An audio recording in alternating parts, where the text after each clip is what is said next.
All right. Let's just really just. It's been a couple of weeks.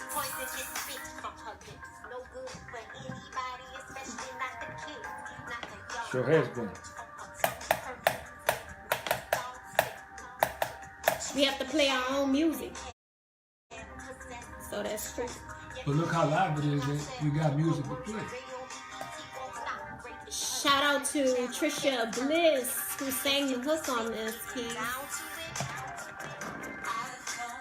And so, this is off of SoundCloud. Make sure to visit Fire Like Ayana on SoundCloud. Got some old songs on there just to get us ready for the new.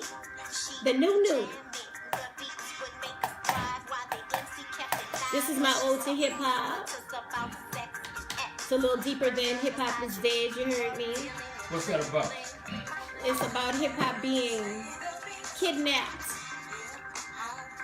and taken against her will to be a mere skeleton of her once beautiful self. And about, that there's a beast that's holding her hostage. Talking about Clear Channel and iHeartRadio and these kind of things. That's the beast, and true MCs must be the beast slayers to go get hip hop back. I like that. Yeah. I like that. The beast. For hip hop. I really been thinking about my style in the way that I deliver. I think it's very unique because it's deep as far as poetry is concerned and, unique, I think. I think it is too. I happen to like it. I like your style. You're on the grown woman hip hop and I know it. Front row seat, backstage passes. VIP section, the whole thing. Yeah. Let's see. Go hip hop. Go hip hop. I think it's live that you got your own. Only true MCs, no writing, mastery. But hell no, we won't go. We must flow, phenomenal, good versus evil. Riding she fights people. Shout out to Bliss. She knows she be rolling. Now listen, I bought this. We were all at the studio one night and I bought it to him. I was like, listen, I got this beat and I've been thinking about this song and I just wanted them to hear it. I was like, I want y'all to hear it. Right. And they was like, shit, let's record that tonight. Right on. It was one of them kind of bonus tracks that didn't go anywhere except, on YouTube or whatever. Yeah. YouTube has a lyric video. Video with the lyrics and stuff. So if y'all want to check that out, you definitely can. True Love Movement Tuesdays. What's happening? We got some folk joining us. Yeah. Exciting. It's been a minute. Mama Fire. Come on, join in. It's been a minute. Listen. We're not actually having our Saturday shows, and that's our choice. Oh. But we just want to stay present, People ask about the show on WBOK almost every day. They're like, y'all not on it no more. They realize that people are still on there. We're not really sure what's going on with that. We're just, doing True Love Movement Tuesdays and needing people to gather in, join in. All right, hey my sisters, Shantice and Sonia Maria, let's go.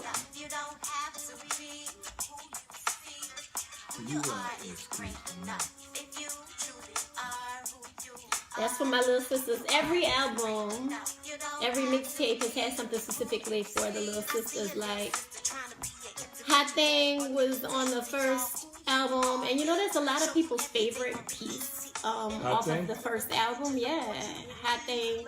Mark Williams, what's happening, bro? All right, glad y'all joining us. And then the mixtape has Who You Are, and then the new album coming up has Hey Little Sister, and I'm gonna put a lot of energy behind Hey Little Sister because it has such a beautiful message. And you know, this is for any of my sisters. If you're a black woman or a black girl, this is for you. And it doesn't matter if you're Christian, Muslim, no religion, spiritual, E5, voodoo, if you're gay, if you're straight, if you're lesbian, it doesn't matter. This is a general message for my sisters about power and about magic. I love it. I like it too. Yeah. But you know, you saying it's for our sisters. Yes. I was actually talking to a brother today, and he was doing some self-discovery work. And I happened to ask that important question about, you know, who you are. And I said, you know, who you are is great enough, man. Whoever, you know, if you truly are who you are. And I said, you know, that's a song. But I said, but it's true, and it's got a universal application. Yeah, it really does. You're right. It's specifically for my sisters, but it's about being authentically 100% who you are. And I know the majority of people right now, especially let's just talk about New Orleans. You know, New Orleans and United States are wearing a mask and are walking around pretending to be something they aren't. Definitely. Because they think that's better than who they really are. But the truth is, being free to be exactly who you are in all spaces. All spaces. Especially in the mirror. First space is in the mirror, right? Then at home, then in your neighborhood, then at work, in the community, and then with, you know, fully and complete 100% authentically you, is the personal liberation that we need to attain collective liberation. Yeah, and really get our humanity back. Yeah, you know, that's kind give of your own self, give your own self some humanity. That's right. So, love it, love it, love it. So we thank all of you for joining us. We know it's been a while, and we didn't do a lot of promotion on it. Because we just didn't know. We just didn't know ourselves. Yeah. But we are, you know, we want to stay connected to you all. I heard is we were coming on, and I was taking care of some last minute things. You know, you talking about that. Watch out, because that's the puppy got there. And he broke it, too. I think we have like a third member of True Love Movement Tuesdays. It's the puppy cipher. Yeah, unfortunately, it's broke. Broke? What did he break? My mirror. Yeah. But I mean, that mirror should have been Truth be told, it just wasn't the mirror. So live radio, we'll get another one. I mean, live TV. So at any rate, yeah, we have a third member that's tapping. Family. So, broken mirror. I'm disappointed. I can't lie. Well, I can understand that. Yeah, I mean, it's done. It's done. Yeah, it's done, and I'm good. Well, at any rate, family, thank y'all for joining us. We got some folk in here. It's been a while. Yay! A lot been going on. A lot. Always a lot. And progressively a lot, you know? Right. A lot going on in New Orleans. For sure. Yes. Who we got here? Mark Williams, Shantice, Denise, Sonia, Maria, and everybody else there with us. How many of y'all watching have seen the new True Love Movement Moment, which is a new concept, a new thing that we're doing? It's a much shorter video than we normally do. It's about It's a little bit under 5 minutes. And we made that actually for an event. That's got an interesting story in and of itself. We made it because it needed to be made, but we made it to premiere it at an event on this past Saturday. Our sister Dawn Israel with her Peace in the Streets movement, and we had it all set up and queued, but couldn't get the audio going. And so we understood the universe, for whatever reason, didn't want it to happen right then and right there. And it's an important message, Mama Fire. And it was our perspective, the True Love Movement's perspective on the violence that's happening in New Orleans, the not so recent violence, the recent violence, and the ongoing violence that happens in New Orleans, particularly the violence that happens amongst Black people, and the thought that Black people are so inherently violent, and and what have you. And so we did a little bit of again, we did our perspective on it. It's a great video, but I don't know how many of you all who are watching have seen that. I'm going to I had it close. I'm going to put it in the comments section because it's an important video. It's an important video, particularly if you're living in New Orleans, because it talks about the truth of our situation here in New Orleans, particularly that financial one, Mama Fire. Yeah, because there's many different layers to the violence in New Orleans, but we wanted to stay kind of at the foundation, which is the impact of slavery, the disparity between blacks, quote unquote blacks and whites in New Orleans, and how that got started. Right. How that started. It started off as slavery. So. Yeah, and it's got a heavy history, particularly like we're here in Black History Month. But we like to offer you the past, present, and future for your sanity at True Love Movement. Mama Fire is the resident futurist. That's right. And I'm the resident historian. And of course, we meet up in the present and we work our way backwards and forwards, carrying a lot of momentum for our freedom. And so, the video has been doing well. A lot of folk have been looking at it. Some folk were surprised because it was only 5 minutes. I like that, though. I mean, not everybody has the time to sit down and watch a True Love Movement hour for an hour or an hour and a half or 2 hours. 2 hours, right. So a 5-minute hit it is, and it's very dense. I think people might have to watch it more than once. Right. It's got a little original music on sure it. Enough. And, Shout out to... It's well done. And we collaborated on it together. Yeah, we did it together. Like we do most things, family, believe it or not. We collaborated on it and we pulled it off together in-house, which is a beautiful thing because we can do it at our own time and our own convenience. We can decide how we want it to look and sound and feel and, complete creative control, which is a magnificent thing. All Black people should have that. Yeah, I mean, and I think depending on how this True Love Movement moment goes, we're going to do more centering around different things. It just so happened that we were invited to speak about the violence in New Orleans, and so we decided that we wanted to let the video speak for itself. Right. Because we've learned that videos are where it's at. That's right. People need the images, and so we mixed the images with the message and decided to try that out. So let us know how you like it. We'll be making more if so. That's right. We just getting it down to a science where it's 5 to 9 minutes long because the data tells us that's about people's attention spans. And,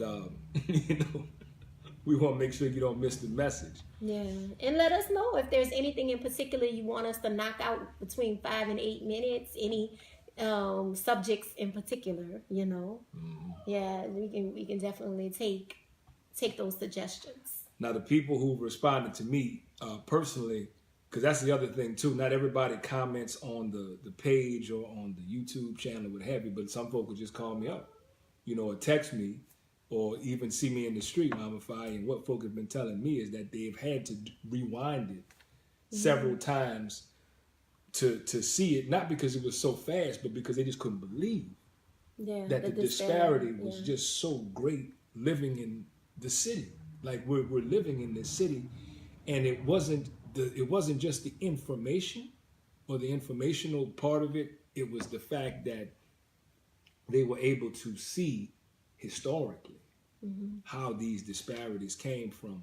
And even though we didn't go a lot deeper into the history, we stayed in the now, we painted a pretty clear picture, I think, about how you can have a $37,000 median income disparity between black people and white people here in New Orleans, and black people make up 60% of the population and white people make up 33% of the population. So these are the two most heavily populated groups, but with a $37,000 disparity. Yes.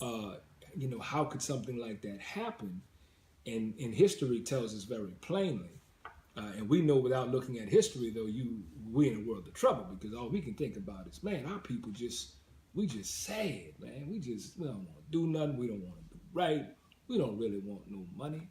You know, I even had a young brother say that. That was his first take, that, well, you know, man, a lot of us don't like the work. I said, young blood, what you mean we don't like the work? He said, we just don't like the work. We be talking about, man, that job don't pay enough. You know, I ain't even working. And I said, well, I can understand that. But what about all the work that we did for free? That's right. What about all that labor? What about all the 2.5 centuries of that labor? I said, man, ain't nobody in America worked harder than black people. You know, whenever you hear people talking about, you know, we worked hard, and I beg to differ. And I'm not saying people don't work hard, but I'm just saying no one works harder than someone who works for their entire lives and they're forced to work, and they accumulate zero wealth for all of that work. That's right. That I don't know that there's anything harder or any kind of harder work. Do you? And psychologically and emotionally as well. I mean, you are, there's violence against you. You're being raped. You're being, disrespected, whipped. You're having to see people in your family lynched, taken away, all these different things. So there's a whole another part of that labor, that emotional labor and that psychological labor in that effect. And I've been hearing people talk about like reparations, and I know this is an aside from what we're talking about, but not really. We're all talking about violence, right, and how slavery impacted our sense of money and finances and economy, and then again how that relates to crime, and then how that relates to violence, and then black on quote unquote black on black violence.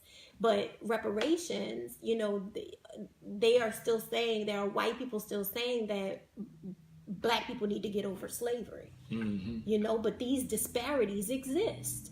And they, in their minds, I think having these superior, in this internalized superiority, they think, well, black people are lazy, and black people, they've been given a free ride, and they've been given, food stamps and all of that, and that's reparations and all these different things. They don't understand, how it impacted us then and how it's still impacting us now.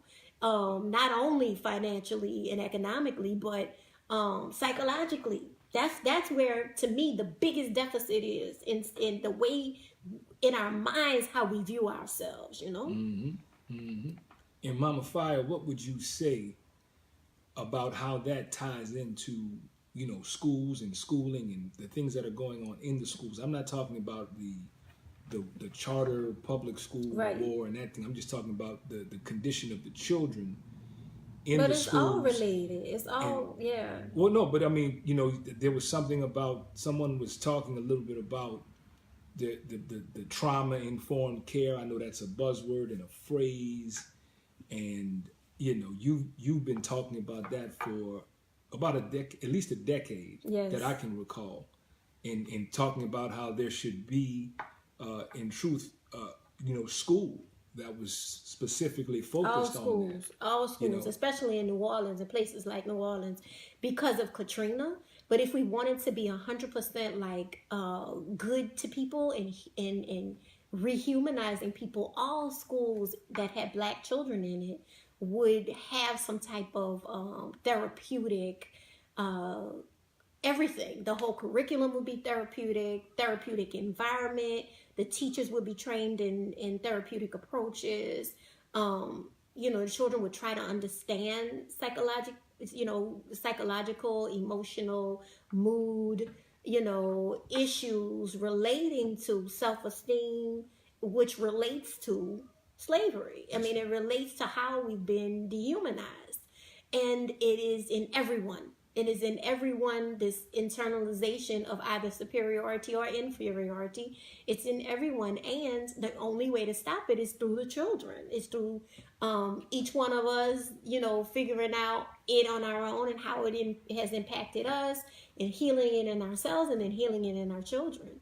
But of course, that's too much like right, and the school systems aren't designed to teach our children to be great, to teach our children to be wonderful, creative thinkers, and for the Black people who have made $1 out of 15 cents, have made the education system work for them.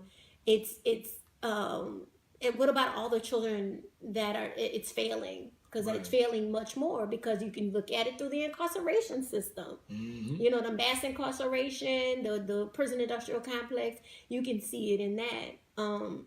And so when you look at the whole picture, and we can't even know what the whole picture looks like. Cognitive dissonance, because we are living in it all the time, cognitive dissonance stops us at a certain point. But if we really sat to look at how pervasive this really is for us, it's scary. We are looking at how it's playing out, especially in New Orleans. New Orleans is at the bottom.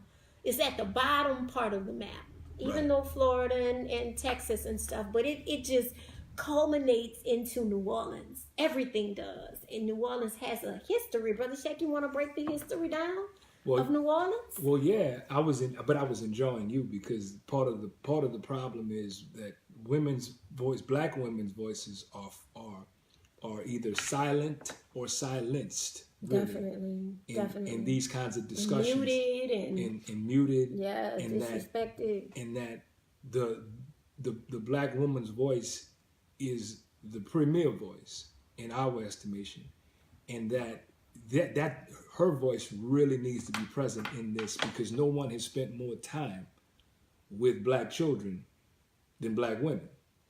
No one. I mean, very intimate, developmental time.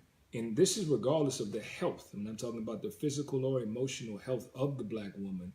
She has still been more physically present with the Black children. And we know there's lots of different reasons for that. Not all of her doing and not all of the Black man's doing. But the fact still remains, as far as the quantity of time and likely the quality of time. She's been the present and mainstay. And so you are, in fact, the most informed, and you are also, you specialize in this, not just from heart work, but from very skilled and trained work, because you were, in fact, a school counselor. So you're not talking about reports that you've read on social media or things in the news. No. You're talking about things that you saw at firsthand as a school counselor inside the school first.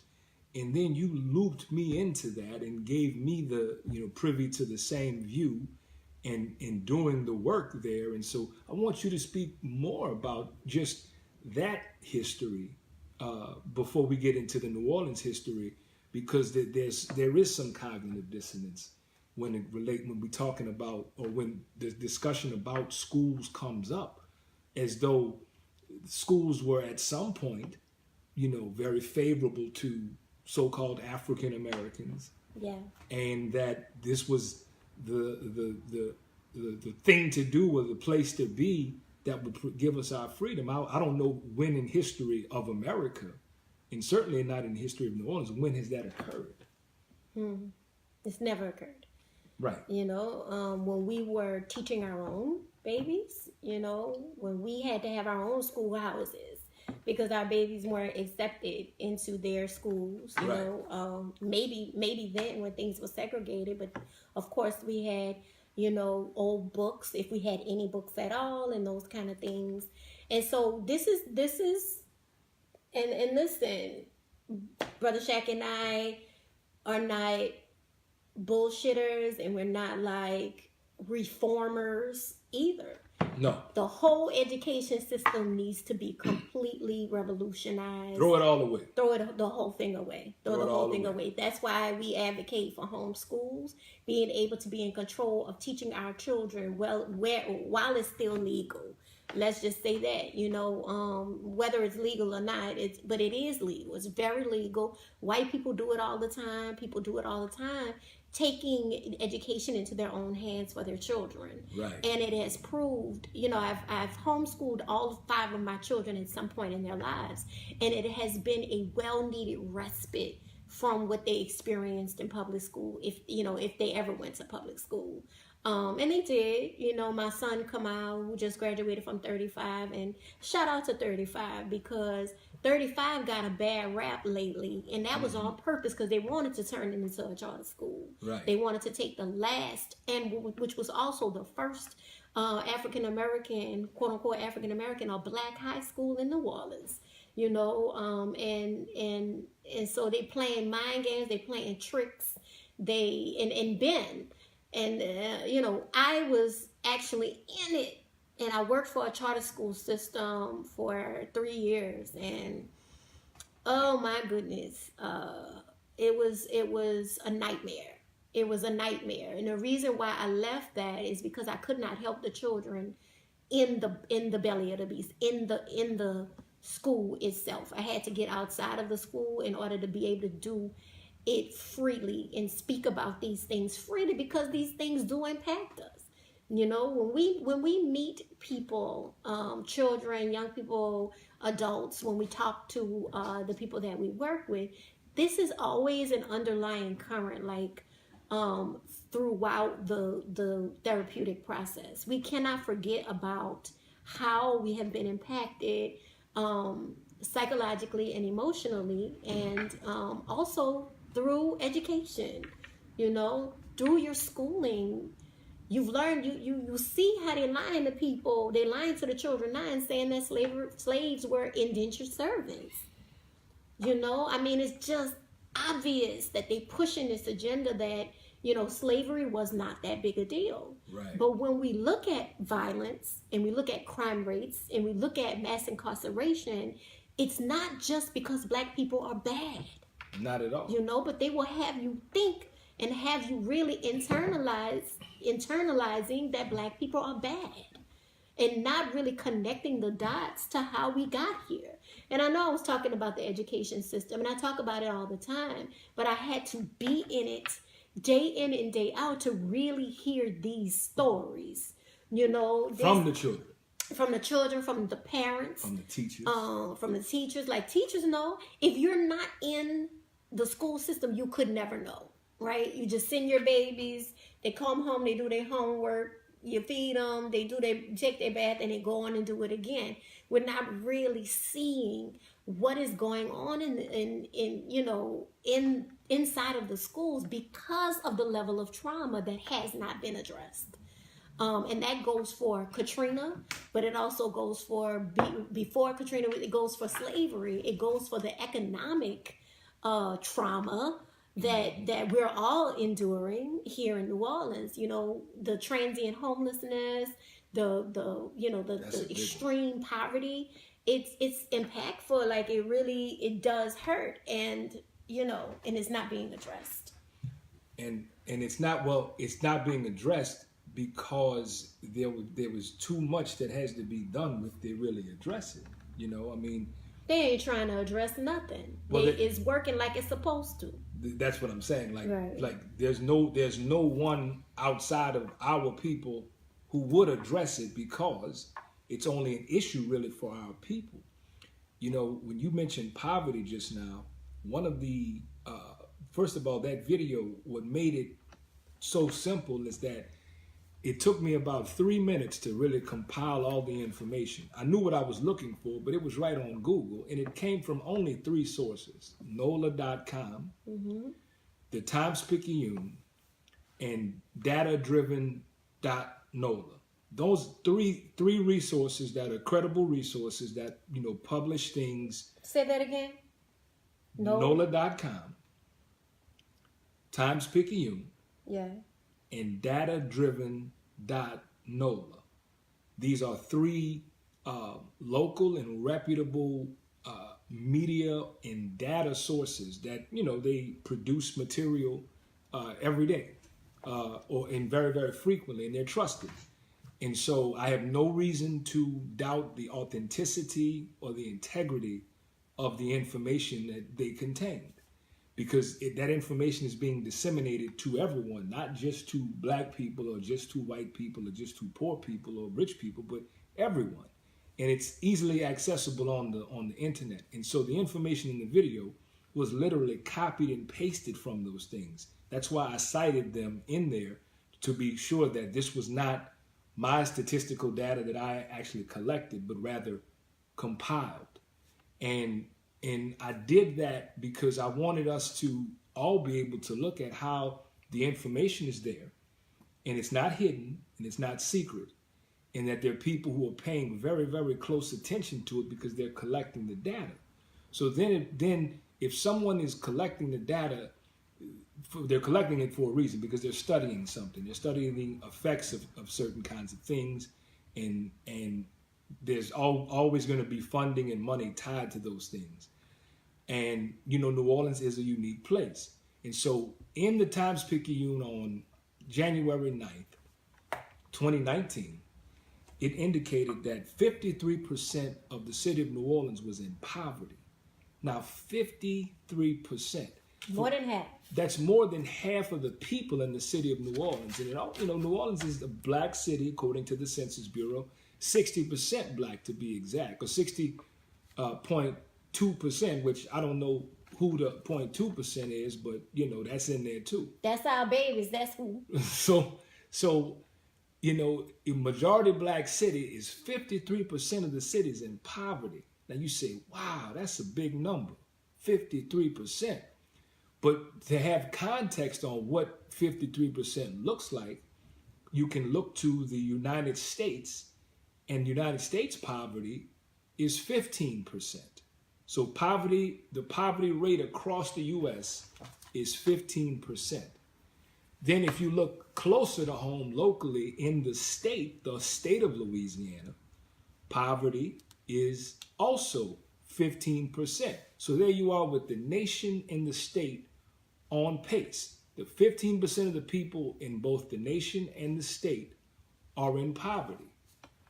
So how then does New Orleans have a poverty rate that is 53%? That is more than 3 times the state poverty level and the federal poverty level. So this is a place in which we're living. We're living right here, right now, in this time.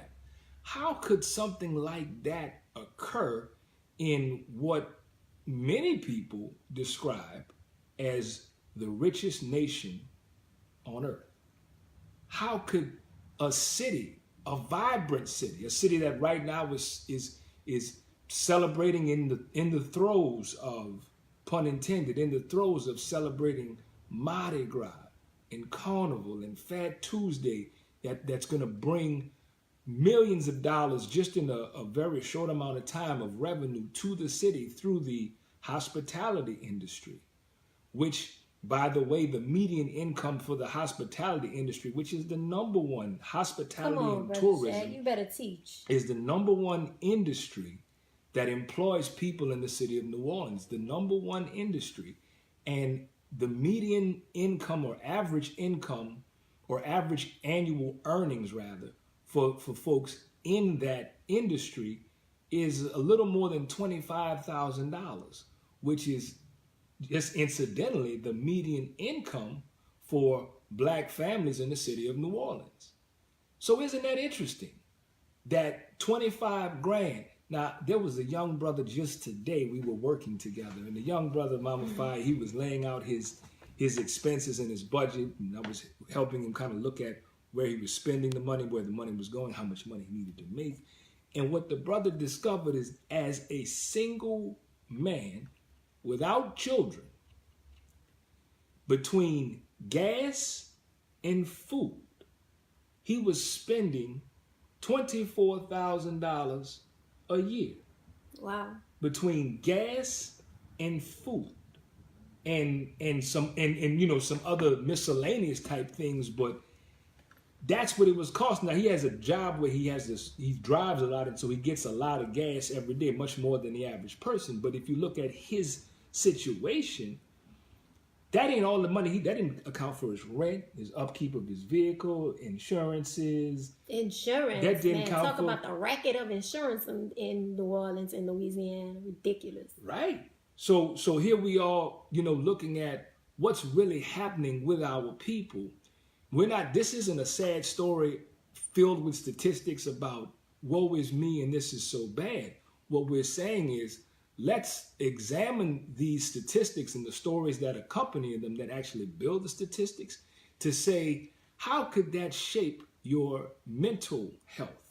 How could that shape your social, emotional skills? Yes. How does that affect the way you interact with other people? Yes. Shit, how does that affect the way you feel about yourself? Yes. You know what I'm saying? And people who look like you, and what a powder keg that is for you to live in a city that brings in so much abundance and you have so little. Come on. And you're working hard. Many of the people who are making 24 grand or maybe 30 grand even are working 2 and 3 jobs to do it. Mm-hmm. So guess what? These are usually the people who have children who are in the school systems that are, D's and F schools, and the parents are working, several jobs, and they're just not able to be very involved. They just don't have the energy. They don't have the wherewithal. And frankly, they're exhausted to even really be involved in what's going on with the children. And so they send them to school in the way that folks who have, children in private school kind of send them to school and say, well, I pay for it. They got to take care of that. And they're not as involved in what's going on because they're working all these jobs. And they're not able to go to the meetings and all these other kinds of things. Plus, they don't necessarily have a sense of their own power anyway in those places. They feel like outsiders. That's right. Maybe they didn't graduate, or maybe they didn't make it till, to 8th or 9th grade. And they're exhausted, completely exhausted. So they viewing it as, hey, my children are safe. They eating breakfast and lunch somewhere. Almost like a babysitter. It don't even really matter what they're learning. Right. And so they're in another generation, because if you're making 25 grand or somewhere in that realm, usually that doesn't come with a whole lot of education. So you have a multi-generational situation, which quite possibly their parents were also in the $27,000 range, and quite possibly their parents' parents. So we're looking at potentially 3 or 4 generations who have been in poverty easily in New Orleans, easily. So we got folks that ain't never had no money. They came from not having no money. They've learned how to survive. Yes. And this has been their experience as a family. And as a community, and as a part of the city, as a ward or a neighborhood. So it's like, yeah, this is normal and normative, but it's still really hard. Mm-hmm. And it has taken a serious toll. So some of our people, they don't want that. They don't accept that, and they just won't deal with that. So they decide to go get into the drug trade. Right, because crime and violence go hand in hand. All the time. So they get into the drug trade, and they end up selling drugs right there in their own community, in their neighborhood, because they know how desperate the people are to feel better, and they're right there in the proximity, and it seems like, well, this is just what it is. And many times our people decide that if any of our people are on drugs, it's because they're weak. we've come to that. We don't acknowledge the multi-generational oppression that has been on our people. So if our people happen to get on drugs and have a drug addiction, then we deem them as weak. And remember back in the day, not to cut you off, Please. I want you to continue though, but remember back in the day, it was kind of unheard of for women to be on drugs bad. Right. And then, of course, crack came in, but also like now I'm seeing so many mothers, young women who are either incarcerated or, counted, carved out of children's lives because of drugs. And so drugs or crime is all, this is all part of the same system of disparity, the economic disparity. But continue, because talk about the way that decimates families. I mean, we talk about how when Black daddy is missing from the family and how that decimates the family. But what happens when Black daddy is absent, but also Black mama is absent? I've seen so many children being raised by grandparents who are old and tired and retired. And, I have seen it, so bad. The children are born addicted to drugs, addicted to crack, addicted to heroin, addicted to, some kind of opioid pills or something. They're born that way. And my mom is nowhere to be found. And so grandmother, wanting to keep the family together, is taking care of the children. And if it's not grandmother, if it's an auntie or if it's a cousin or something, and living in extreme poverty, trying to take care of children well. That's right. And so then there's the media that tells that tells children, you got to have this and you have to have that and have, and so what do the children do? They have no money. Their parents are not in their lives. What do? They go straight towards what's gonna make the money. Right. They go straight towards hustling. And where do they end up? Or they go straight towards robbing. How many young people we talk about hitting licks? Yeah. You know what I'm saying? That means taking, robbing folks. And I mean, how scary is that? Yeah, I was actually walking down the street, and I walked past a brother who was on the phone, and he was talking to somebody, telling them about the brother in the neighborhood who had the heroin, and what time later on that morning he was going to be breaking down his dope, and that they could come then, and he wouldn't be expecting them. I mean, brother was on the phone setting somebody up, right, to get robbed or killed or whatever. You know what I'm saying? So it's like we're there. The desperation, there's extreme desperation is the only way. Right. It's the only way, and we say them children some bad, and we look at and we watch the news and we're like, look at them children, they wild, and how does that happen? How does something like that happen? And you know what, Brother Shaq, I wanted to thank you for putting all these statistics together to tell a story. Because, maybe you got it from those.com and, data-driven.NOLA and all these different places, but they wasn't putting together quite like this. Right, that's right. Well, because it is the stories, and the children know the stories. We got our brother Mark Williams is saying, we have a huge issue of people looking at the symptoms of an issue as if it is the issue itself. Drug use in the community is a symptom of the pain felt, the lives lived, lost, and experienced within the community. We fail to treat the actual issues because we're blinded by symptoms. Yeah. Definitely. And thank you, Sonia Maria. Good dialogue and discussion. She also says, Sonia Maria, we as a society really do need to deal with the fact children are set up to fail. Unfortunately, the only thing a child will get from the parents is a name. Now, wow, how bleak is that? Yeah, I mean, I think they get a name for sure, but they also get generational pain. They get generational curses. We get, right. So they are getting things. They're getting deposited in, with ideas because they're watching their parents, and right. that's the issue. That is, one of the issues.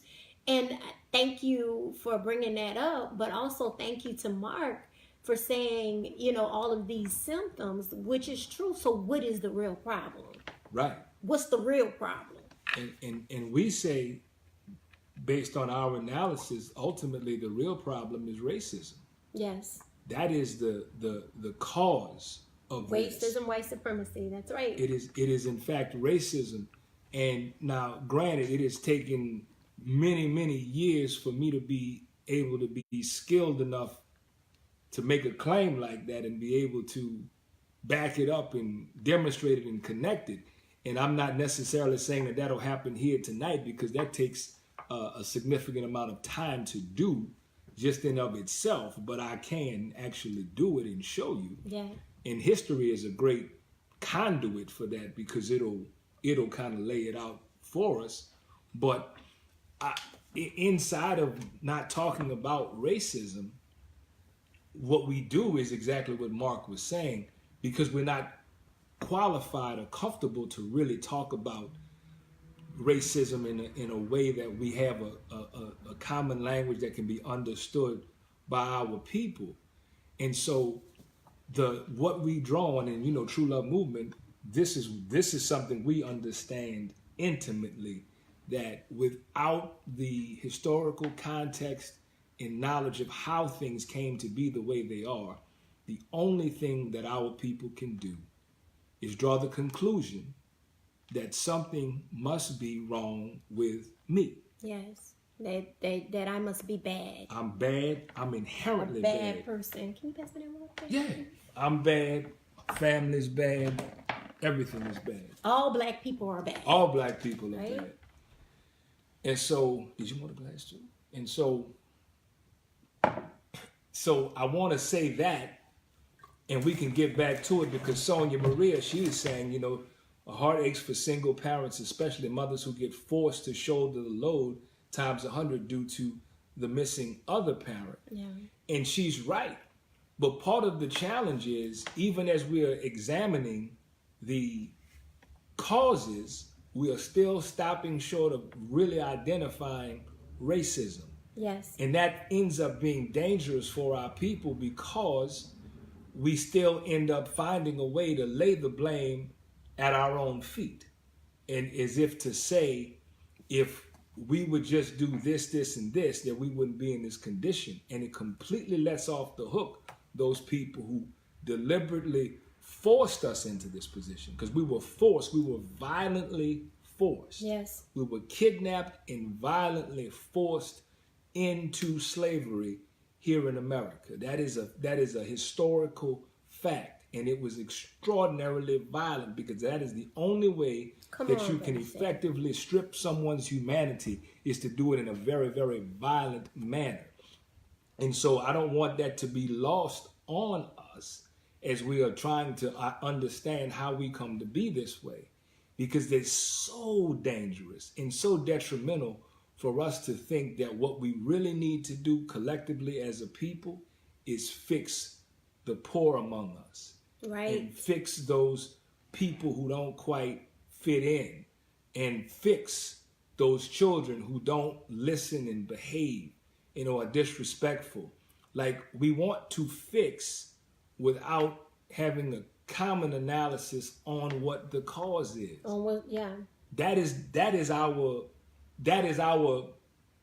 cognitive dissonance, so to speak, Mama Fire, as a collective. Yeah. I mean, what are your thoughts on how that keeps us kind of stuck in the, trying to get white people to do something, and trying to hold white people accountable, and trying to, say the government this and the system that, and what are your thoughts on that? I mean, I think waking up to the fact that no one is coming to save you, waking up to the fact that no one is coming to give you anything, that colonialism and all the things that has happened, this, the fact that we are where we are right now was intended.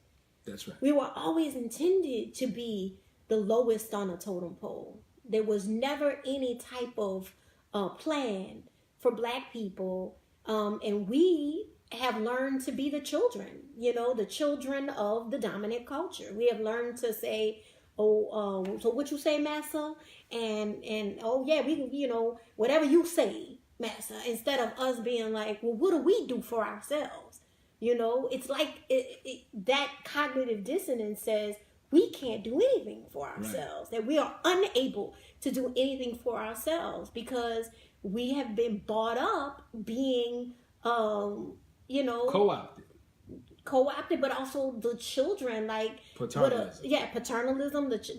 A childlike mind as far as the dominant culture is concerned. We're waiting for the government to take care of us. We're waiting for the laws to be created where we feel like we're equal. We're waiting for the judgment on certain cases in the courtroom. We're waiting for, and we're not.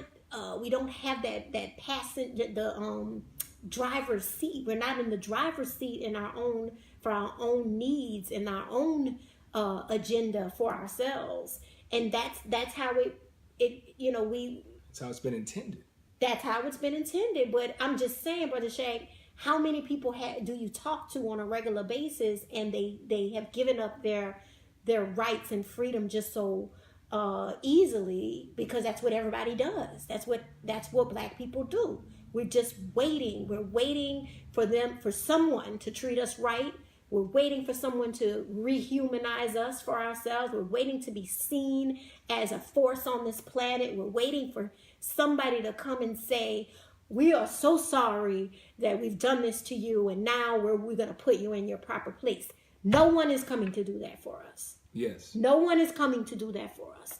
We must do it for ourselves, and with the understanding of this history, with the understanding of the whole analysis of how we got here, the truth of how we got here. Then, so the history is important, but then seeing ourselves powerful, seeing ourselves, because that's the thing, right? That moves our brain somewhere else, because then with the history we can become apathetic.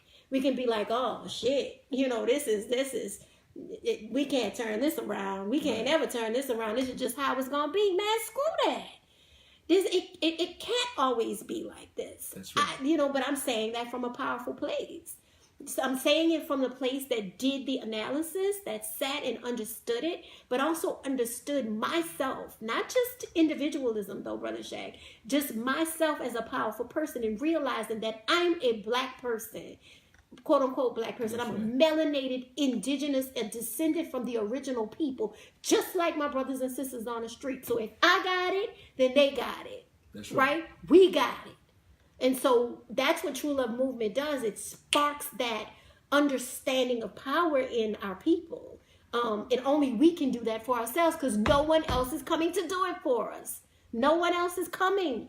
That's right. And this notion, someone asked as we're moving through something else that happened, and somebody had asked me about it, in terms of the things that are going on in the city, about, people, and they said to me that people won't respect us until we respect ourselves.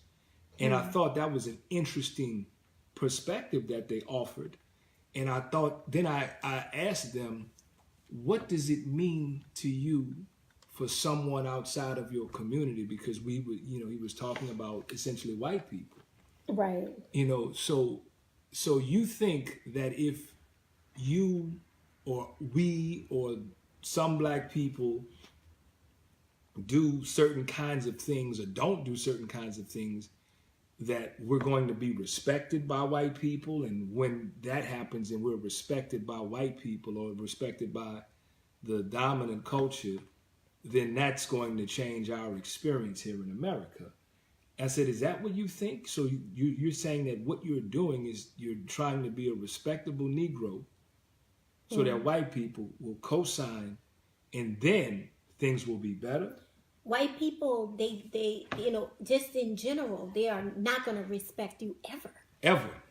No. Because of this internalized superiority, for one, right? That's one understanding. But things have been stacked up against black people on purpose.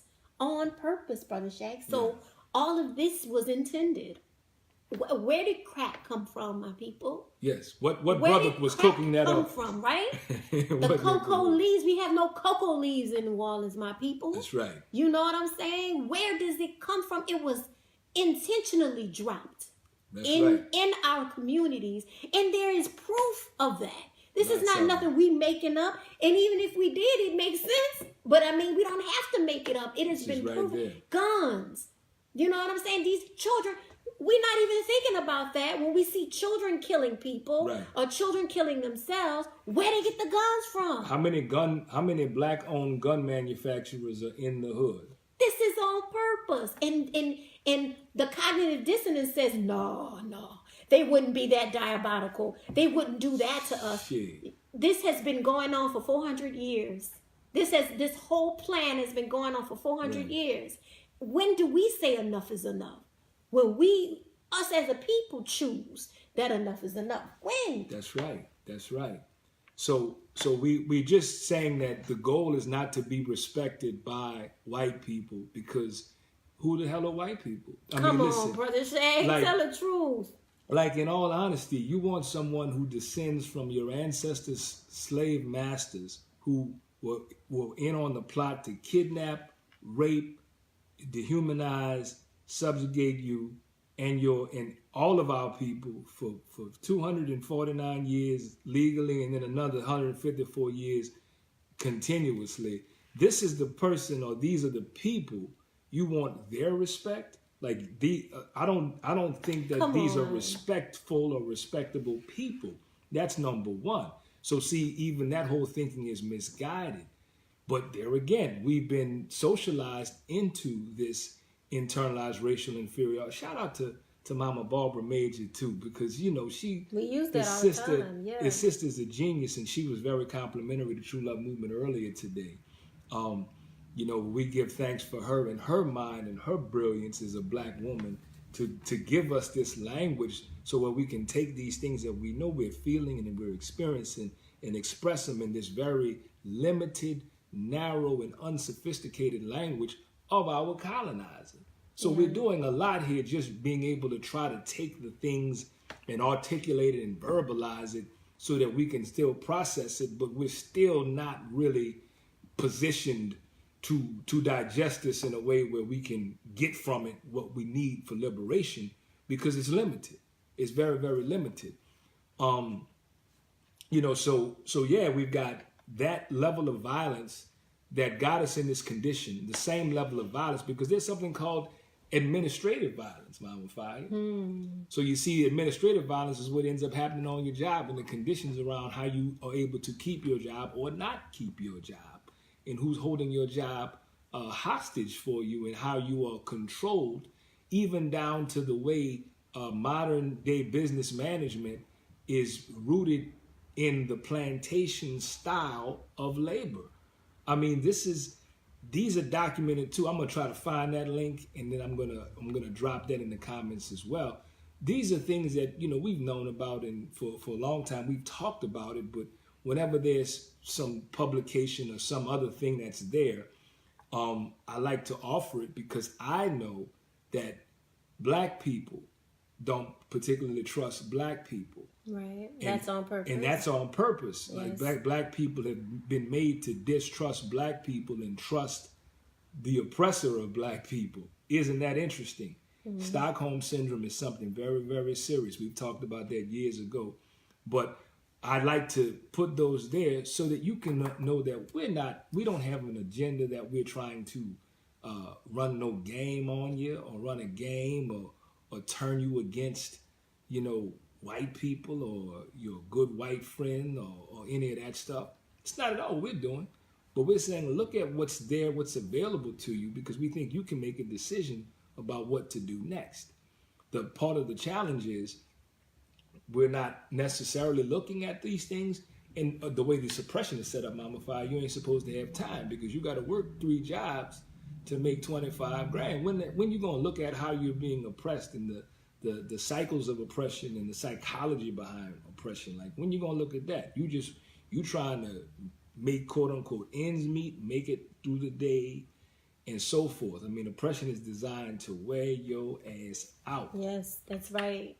And also, we have never been taught to think about ourselves or our own identity. Right. You know, we have been taught to live, be born, go to school, get a job, work, have some children, and die, and retire and die. That's what we've been taught. We have not been taught to analyze our own thoughts and to think about our thoughts. I was talking to somebody today and said we have to think about our thoughts so deeply enough that we need to find out where they come from. Mm-hmm. And it takes time. And this is the getting to know, like finding yourself. This is the finding yourself thing that white people talk about when they go backpack in Bora Bora someplace. They got all the resources in the world to take 5 years off and travel around the world to find themselves. I understand the need to find yourself, especially for Black people. Definitely. We have been taught that we are one thing. What is it called? Monolithic. A monolith. We have been taught that we're monolithic and not even been taught to say, I can be a different Black person. I can be a different Black person than you, sister. Right. That you can be different from you, and that we can share a similar threads and we can share similar experiences, but we are different. And digging into who we really are. That's why Who You Are Is Great Enough is such a great song, because, we don't even take the time to ask ourselves, who are we really? Who are we individually, and then who are we as a collective? This is what I know, that as an individual, I am a very powerful person, able to change things, right? I know that I'm able to change things. I have changed things in my own life. So this is what I know about our people, is that we are able to change things. Look at us. Not only, we are enduring oppression, right? Oppression is the worst, poverty, racism, all these different things, the mass incarceration system, education system, but we are still here. Still here. We are here. And that is the reason why they're so afraid. That's the reason why it's only the deepest amount of fear that would make you create systems to absolutely enshackle, enslave, and keep people's minds enslaved. That's right. We've got to be some great, great, great, amazing forces on this planet in order to put all of these things in place to keep you in check. And we show enough of history will inform you of that. That's why there is so much on our people. One thing I wanted to bring up too, because the brother, let me go back to it. Our brother Mark Williams, who's an educator, he was saying that he had a conversation with a young brother that he teaches for digital career readiness, and he said the brother wholeheartedly thought that the only way to be successful is with or through the white man. Ooh. And these are the young, so they've gotten this message. But how many of us think that though? That's what I'm saying. They get the messaging early on. And here's one of the reasons in the Road to Zero Wealth, which is actually something we've been teaching on since it dropped in September of 2017. It dropped September 11th, 2017, because there were some things that really stood out to me. When I saw the report done, and the report is by the Institute for Policy Studies. I've actually dropped the link in the comments, which is the PDF of the full report. Now, it's 24 pages. It's data rich and dense. It's got infographics and all that kind of stuff for people who like that stuff. But it's very plain and easy to read and understand. But one of the bigger things that I just saw that really jumped out at me was that between 1983 and 2013, which is 30 years, the wealth of median Black and Latino households decreased. It decreased by 75%. It decreased by 70. How sizable is that? So in 30 years ago, or in the course of 30 years, it decreases from, now here's the other thing. The wealth. Now we're talking about the wealth. The wealth is what you got after all your bills are paid, right? Woo. Like your net, that's your wealth, okay? So just listen to this, family. Oh my goodness. So the net wealth for Black and Latino family households in 1983 was $6,800. It was $6,800 in 1983. So by the time you got to 2013, that $6,800 is now $1,700. Do you understand that? That is a 75% decrease over 30 years. Wow. And so that has been the for Black and Latino households. Now, I want to give you the white households. Now, this is the important number. So, for white households back in 83, the wealth, the median wealth, and I want you to hear, it was $116,800. So remember, for Black people during the same time period, come on, Brother the same Shaq, 30-year time period, the wealth was $6,800. For white households, it was $116,000. Okay. Now, after 30 years' time, and it decreased for Black and Latinos by 75% and dropped down to $1,700. For white households, it goes up to $134,000.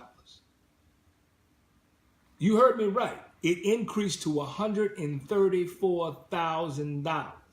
Okay, so down to $1,700 for Black families, and then up to $134,000. It put on another $16,000 of increase for the net worth.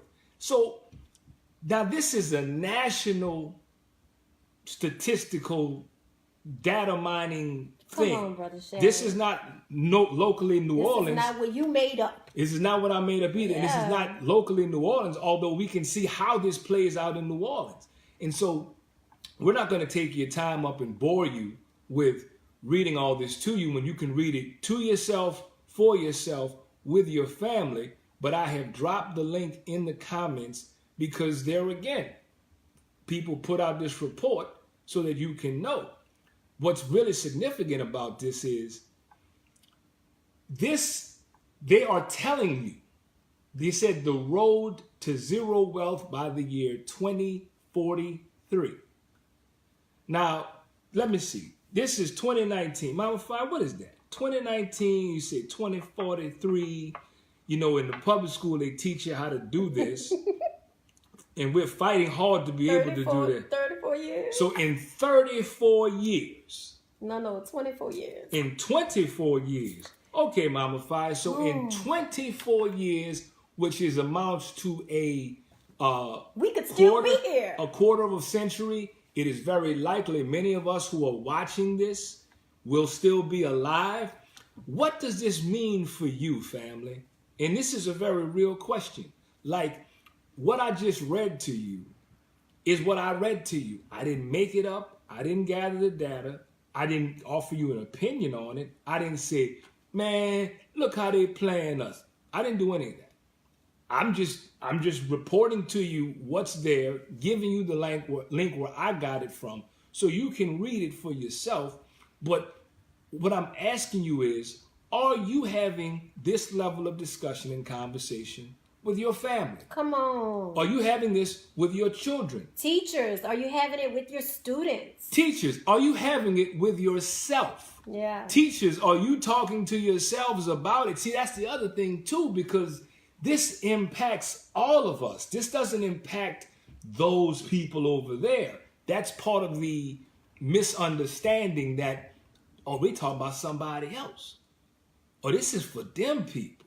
That's where our confusion. So while we are partying and bullshitting and shaking our ass and showing our titties, wanting to hang out with white people and get drunk for a few days, and after that, they're not going to talk to us. While we are focused on that, this is what's happening, and it's really, and it's being telegraphed for us. And so we just think it's important that we at least consider what that's all about, because I think black folks are smart enough to be able to figure out what to do if we're looking. But there's a chance that we are not looking, and what happens to us, what happens to the children, and then how we're going to all shake out at that particular time. And then at that time, who we're going to blame? Are we going to say, man, these damn schools, they didn't teach our children nothing, man? You know what I'm saying? Is that what we're going to do? You know, because, you know, I mean, I don't know, Mama Five. Give me some thoughts on that as we're winding this down, because I don't know. You know, our people, if we go too long, we may lose some folk, and I don't want to do that. And I'm not doing this to hear myself talk about it, because you and I, we work through this on a daily, regular basis. This instructs our behavior. Yes, it does. But we are asking. It instructs how we act with ourselves, how we act with other people, socially, emotionally, behaviorally, mentally. And what we're seeing is the disparity. And what we're not connecting the disparity to is slavery. We're not connecting it to the history of slavery, which completely decimated the black family, completely decimated black people, period. You know, African, you know, the slaves that were brought from Africa, the indigenous people that were here already, what it did to destroy us. And it continues to happen. How does we decrease in to $1,700, and they are making $100,000, $134,000, even more so. You know, there's increased. Do we see that is the difference? That's a huge difference. And what does it tell us about what's happening right now? What does it tell us about what's going to happen in 24 years from now? And all of that was the point of slavery. All of it was the point. You're going to bring people in to build your America. Right. You know? And we are still suffering from that. We are still suffering economically. But just as much of a disparity that happens economically is also happening mentally. Is also happening emotionally and socially and behaviorally, because that was what that is what it produced. Yep. And that's what it continues to produce. And we're just looking at economics right now. If we looked at the incarceration rates, you know, if we looked at all the different ways that black people, there's a huge disparity between black and white people. It's like looking at New Orleans East versus the Garden District. Mm-hmm. That's a huge disparity, right? Yes.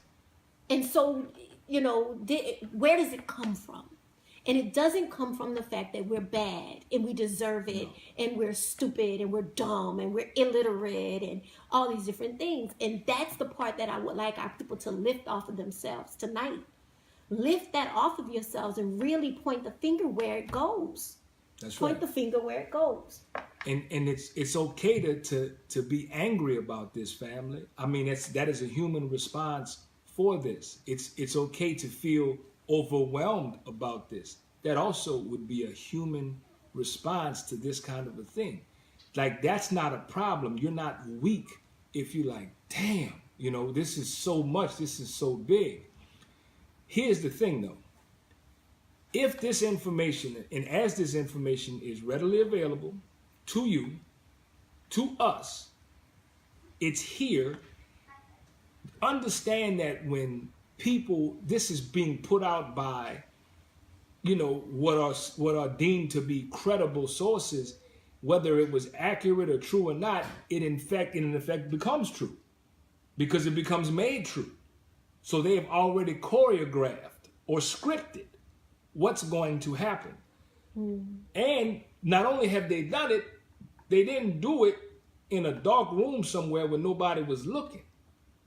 They've told you. They've told me. They have told us. Right here on the internet that we all have access to, this is what is going to happen. They didn't say, we hope it doesn't. They didn't say it might. They have made this prediction. This is the trajectory. This is the trajectory. From slavery. From slavery. Because you worked for free. Right. So this is there. So the only question becomes, family, and we would like to say, what are you going to do? And it's not that you have to put it here in the thread, but we really want you to think about what you're going to do. And not in the future, but what you're going to do like tomorrow when you wake up, tonight when you log off social media. What are you really going to do? And then how is whatever you decide, how is that going to shape, at bare minimum, the course of the next 24, 25 years of your life, of your family's life, and then ultimately how our community is going to move? What is that going to look like for you? Mm-hmm. And how powerful do you feel in this moment? How much do you feel like I can do this, or that, you know, we can do this collectively as a people? Like, how much of that is real for you? And then how much of it is, I'm scared, I feel lost, I'm isolated? Because whatever you're going through right now is the culmination of everything you've already experienced, family. That's why at True Love Movement, we emphasize the work of the self for the foundational thing. Yes. Because you see, as we're talking about now, not a new thing, obviously, but it's kind of like for folk who like to play like sports. You know, like we're actually in the game now. And so if you haven't been rehearsing or you haven't been practicing, then it's going to be really hard to turn it on in the game because you hadn't practiced that. And so it's going to affect your performance. So I want us to really think deeply about that. And then I'm going to put the rest of those links in there. This is not to overwhelm you with a lot of information. It's not even about the statistics and the data, but it is saying they created the data for a particular reason and for a purpose. And so if you are missing that, then you run the risk of not being prepared. And if you're not prepared, there's one more I'm going to bring in there that I want to add to this thing too, Mama Fire. I'm looking at it right now. I've been trying to get it to come up. And it's called The Changing Face of America, and it's by National Geographic. If you're familiar with National Geographic, they've been around for about 131 years. So this is not a new publication, and it prides itself on, you know, anthropological data and accuracy and integrity and all of those kinds of things. And so it is a worldwide known and world-class publication. It is not, and it's been around again for 131 years. And what makes 131 years significant is that we've been off the plantation for 154. And they actually started forming National Geographic about 12 years before that. So there's a very close timeline between when National Geographic was actually formed and when our people were quote unquote emancipated. Just get up from there. But I want to give you this because it shows, it's got a lot of pictures of what America is going to look like. And it's even suggesting, well, I'm going to let you look at it. Hey, what's going on, Mama Janice? Thank you for joining us tonight. I want you all to check it out and see what you think, because it's going to show you some things, and I want you to notice who's not pictured. I want you all to notice who's not pictured, and I'll give you a hint. It's not just white people or obvious white people. that are not pictured. Mm-hmm. And it's interesting that the National Geographic would put this report out, and this report is old. This might have been 2013 they did this. But there also was right there in that 2050, 2053, 2043 range. So see, there's something that's been brewing long before now that has now been reported widely and with credibility. And so with that said, there again, look at what it means for you. Because when you click on that link and you start looking at those images, you know who I don't see in those images, Mama Fire? Black people. Well, I don't see dark-skinned black people. Dark-skinned black people. I don't see dark-skinned black people at all in these images. So this was done in October of 2013 for National Geographic, family. So if you click the link, it'll bring you right there. But I want you to notice. So now let's think back. What could that possibly mean? What could that possibly mean that there don't seem to be any dark-skinned black people, and there also don't seem to be any white people, but there seems to, this money thing is still a real thing. Come on, brother. Black Chad. people, see, that's the thing. Where does the wealth go? Where does the wealth go? Come on. And so because what we can do with critical analysis is we can compile the various statistics together in a way that they didn't come out, and just extrapolate the data, simultaneously to say, what is the picture telling us? And you can do that for yourself. And we've given you all the links and everything that you need to do that.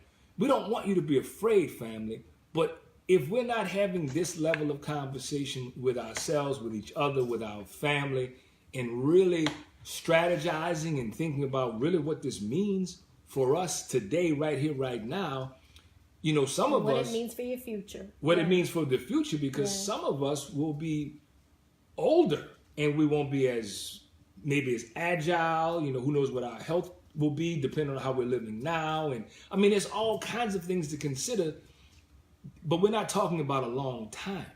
We're just talking about a quarter of a century from now. And so we think that's enough for the night, family. I don't know, Mama Fi, what you say. Well, I'm saying, if people will read that article, they're saying that, in 2030, that, right? Or 2030 something, that America will be brown, pretty much, right? They'll be brown. But what does that mean for black people? Right. Especially if the dichotomy of black and white still exists. Especially if racism still exists. It just means it's going to be colorism. That's right. Right? Or it's going to be, ethnoism. Ethnocentrism. Right. It's going to be that, I got white in my family or whatever the case may be. Then where does the wealth go? Right. Right? So, racism itself needs to be completely dismantled. That's right. Undone. Undone because it's a lie. Yep. Race is a lie. White supremacy is a lie. That's right. And we will consistently say those things. These are myths that we are operating our lives under. Right. That they created a whole system, a whole government, a whole, several systems under the lie. Under the lie of racism and white supremacy. So, and then it's important. Listen, I know what I do. I stick with my brothers, right? I stick with the black men. It's important for us to stick together, and listen, we talked about it before. My son has a white girlfriend, and listen, I raised my children to do them.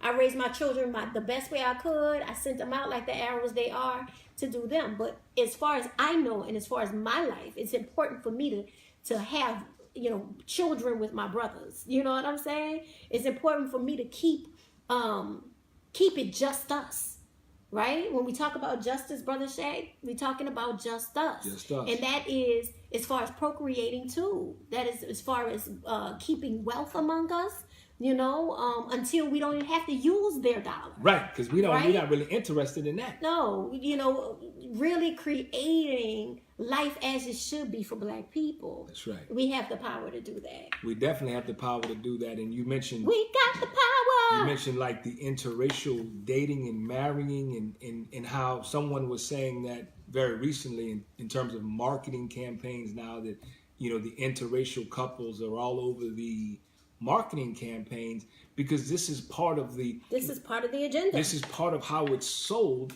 in the conditioning. And you remember there was a time when interracial dating and couples were frowned upon. They were taboo. They were things we didn't need to talk about, or we definitely didn't see.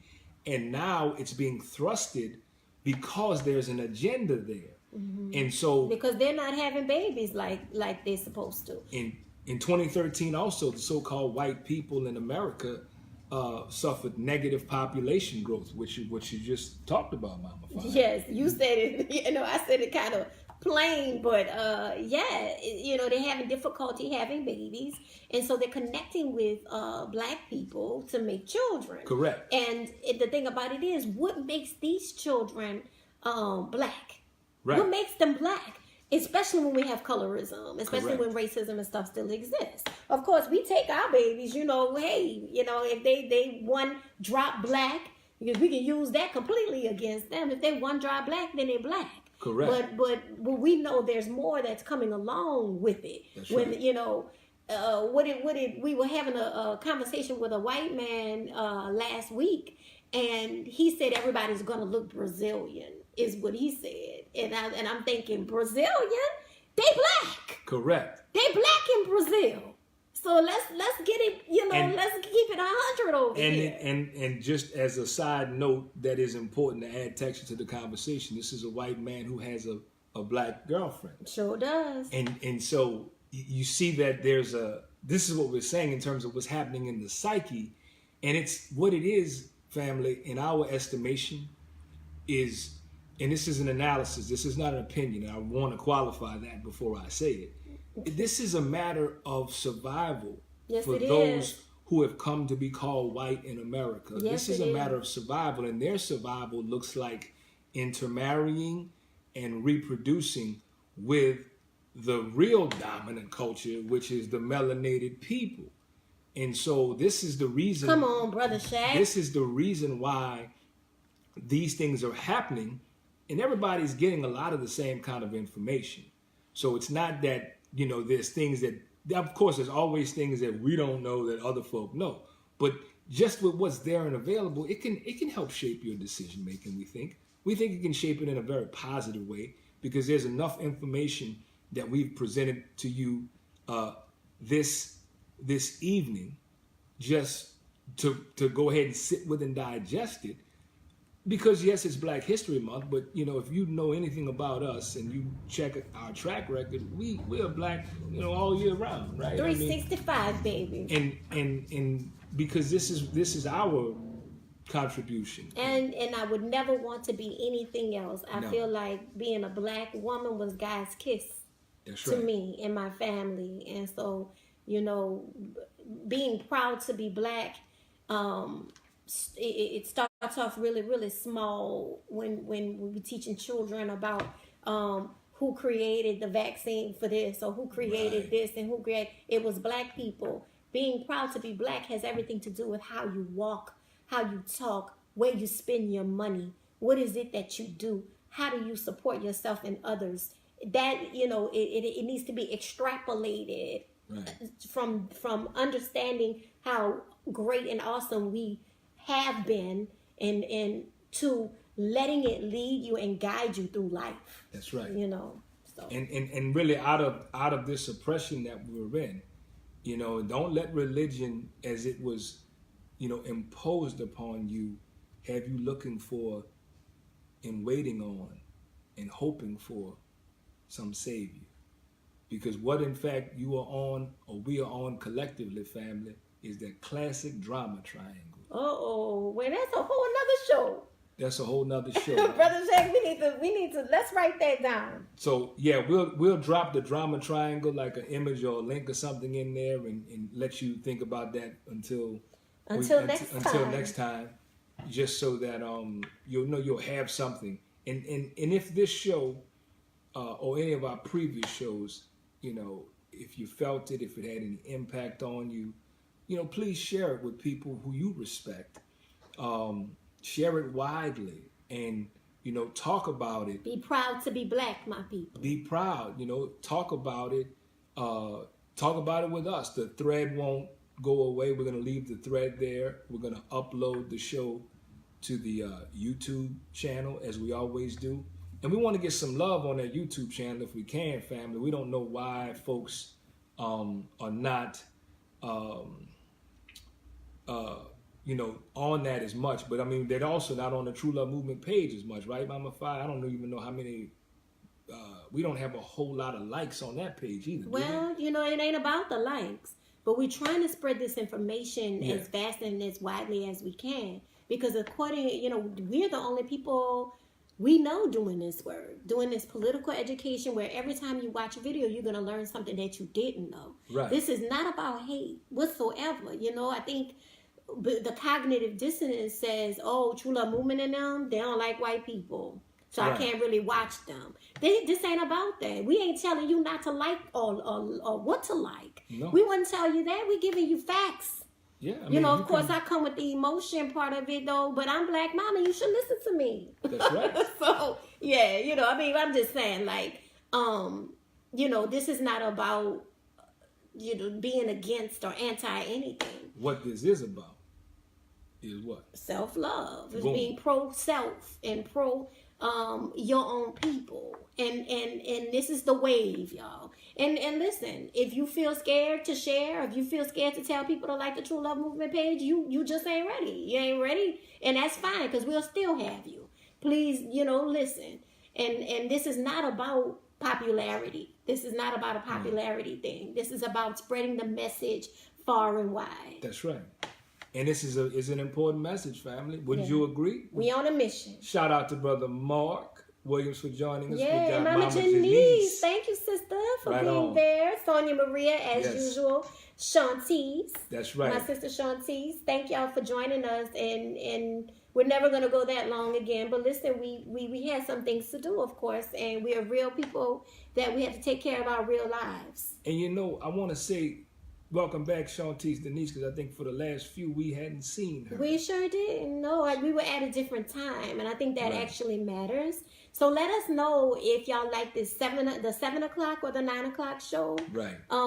We had shifted to 7, but it's like we weren't getting many joiners, and so we want to make sure that we're definitely touching base with people who want to watch the True Love Movement hour. Right on. True Love Movement Tuesday. True Love Movement Tuesday. So thank y'all for joining us. And I would like everybody to like Fire, like Ayana. Yes. The artist page.